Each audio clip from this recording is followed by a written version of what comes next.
Now, when you hear people talk about playing with Steph Curry and the Warriors, you normally only hear good things. Most people are going to tell you about how everybody in Golden State plays the right way. Steph is just such a great leader and just how easy it is to play with him. But that's when they were winning. Now that they're losing, you're going to hear more stories about the difficulties of playing in that Warriors system. Listen to what former NBA player had to say about his time playing with Steph Curry. Steph and him come back, and Dre was hurt early in the season. But I couldn't play with Steph early in the season.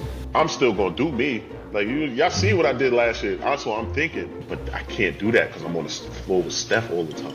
I ended up asking to come off the bench. I was not wired to set a screen, pass up an open shot. Like, if I'm open, I'm shooting. Right. I'll never forget this. Draymond passes to me. I hit it. But Steph is on the baseline. The next TV timeout comes. Yo, look, you made the shot, but you got the best shooter in the world on that baseline. Set that pin in. I said, you know what, Dre?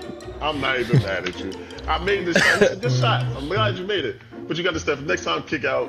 Set that pin in. Now, these are the type of things you normally hear people say when they talk about playing with LeBron James. People will talk about how your game becomes super limited when you're on the court with him because everything revolves around him. This is one of the very first times you'll hear people actually say that about Steph Curry, about how the entire offense, everything is about setting him up, making sure he gets good looks, and it's hard for people to thrive and grow in that type of environment, especially while he's aging and the team is no longer winning. So I'm curious to know, the older he gets, will the Warriors ever decide to change that system up? Will Steph Curry ever decide to be more of a role player? But if you're gonna stay in Golden State and not really get trades, are you going to help develop players, or is it still just going to be the Steph Curry show for the next couple years? And it's hard because when you think about it, on one hand, sure, it's nice for other guys to be able to shoot the ball and make plays, but no matter how much you practice, you'll never be able to shoot better than Steph Curry. So at the end of the day, it still makes sense for you to go set that screen for him and get him open. And if the team tries to double him or go with him, then okay, you can figure out how to get open from there.